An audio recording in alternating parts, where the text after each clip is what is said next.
Happy Friday. What's the vibe? I've got the What's the Vibe song in my head. Do you guys remember it? What's the vibe? What's the vibe? What's the vibe? What's the mighty good vibe? Very Leo of me. And that's what we're going to tune into this week. The vibe check. There's a lot of Leo energy that's going to be swirling in the collective for the next 12 to 18 months. And for some of you, you're going to go, oh, yes, I love Leo. This is the best. And for probably an equal, if not more amount of you, you're going to go, oh, cringe, annoying. Leos are unbearable.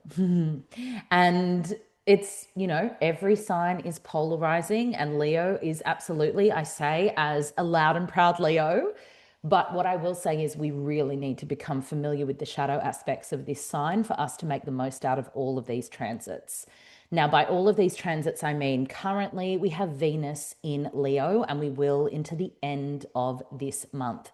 So that is the first Leo transit of three that are really, really big. Then we lead into Jupiter, the planet of luck, expansion, opportunity, abundance, worldviews, travel.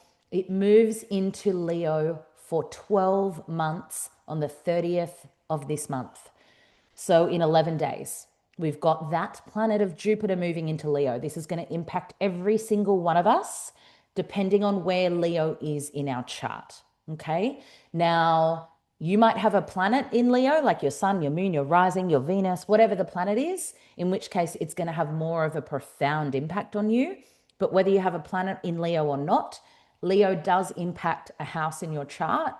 And that is the area of your life, and it might be two houses, that is going to be expanded on over the next 12 months. But you have to be friends with Leo energy to make the most of these transits. The same goes with Venus. Venus in Leo right now.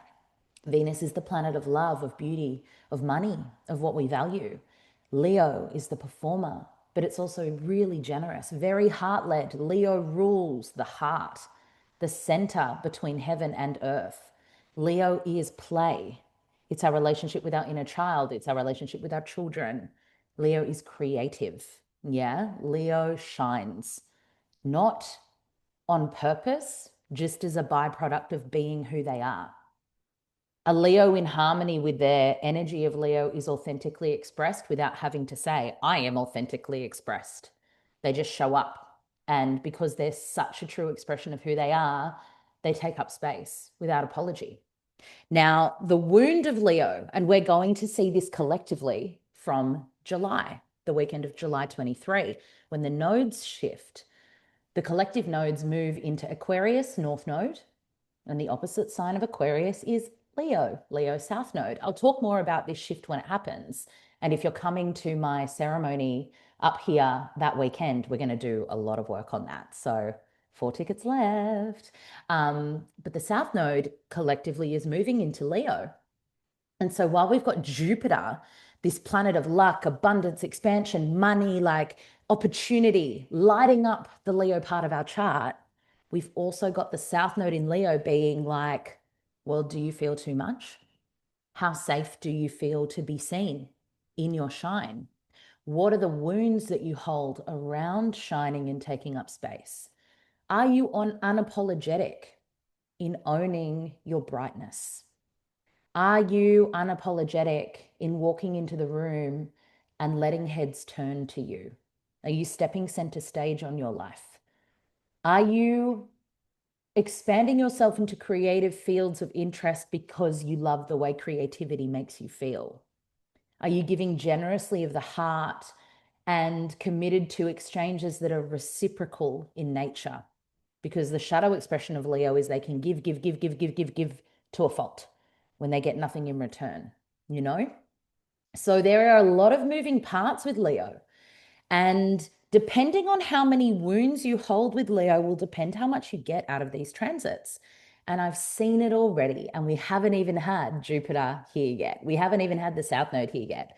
But I think we're getting a little bit of a nod to what's coming from this little Venus transit, which is actually how many wounds are you holding in your solar plexus?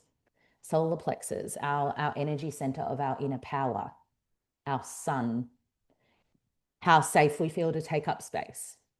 I feel that the vibe check from the last week and probably will continue over the coming weeks and dare I say months is that our solar plexus is going to go through activations.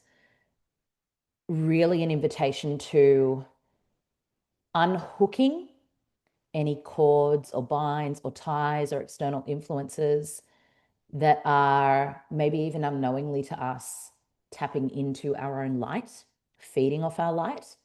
I do think that these transits are going to illuminate in our own personal lives narcissistic energies, vampire energies that have been siphoning our life force for their own gain. And so this is actually, as much as there's this light in these transits, how comfortable are you and how much work have you done to own the light that you hold? And to that this transit right now and the vibe right now is a vibe of power, power reclamation, taking back your power, pristine energetic hygiene and boundaries. Now, the other thread that is going to be something we consistently pull out in the coming 18 months is that of tall poppy syndrome. Are you in circles and surrounded by people who are celebrating you for your successes and not celebrating you behind closed doors? Public recognition, praise. I'm going to speak, next week's episode is going to be all about this because it's been a wound that came up in my EFT with Erin this week around being the celebrator, but not feeling celebrated, right? We have so many wounds as a collective around wanting or desiring recognition and celebration, particularly if you've grown up in a culture where it is cringe to take up space, it is cringe to be too much. Like the too much wounds are coming out in full force over the next 18 months. So the more work that we can do now to get ahead of these wounds and to unapologetically lean into the desires we hold around being seen, being celebrated, being shiny, like now is the time to look at that stuff. I think the vibe over the last week and the coming couple of weeks with Venus still here is expect, or not expect, but if you are experiencing any kind of tummy, stomach things. So I spoke about the nausea that I was having last week, but that could look like reflux, that could look like indigestion, that could look like bloating, that could look like a gut dysbiosis, that could look like feeling more sensitive to certain foods. Yes, have a look at the physicality of these shifts in symptoms, absolutely, but also deeper. What is hooked in to your solar plexus, siphoning your power and your light for external gain or validation that's actually not serving you? And what are the ways that you can call your power back into your energy center? And this will look like it could be energy work. It could be a kinesiology session on the solar plexus, acupuncture, Reiki, like pick your thing of choice, sitting in the sauna and imagining you're sweating out whatever is hooked into your solar plexus. But I just keep seeing these like we're unhooking energy that's siphoning from our life force and our power and our vitality because Leo is shiny and bright and beautiful and commanding of people's attention. And because of that light, the polarity of it is it attracts darkness. You become a magnet for vampire energy, narcissistic hooks. And the irony of this is people will perceive a Leo as a narcissist for desiring attention or being in light, when in fact, in my own experience and what I see in other really harmonized Leo people, they are the ones who attract that energy because it's a really convenient energy to feed off. So it's an interesting one. I think we're going to be really feeling into harmonizing more of our wounds connected with the archetype of Leo. We're not even in Leo season yet. We're coming into Cancer season, which I will look at next week. But I just feel, especially with Venus here and then when Jupiter moves here as well, It's expansive and beautiful, yes, but that depends on how much work you've done in the wounds that you personally hold around taking up space and shining. And I just want to say, to like round out this episode, I have it reflected back to me often that, oh my gosh, like the confidence just comes so naturally to you, the taking up space, it just comes so naturally to you.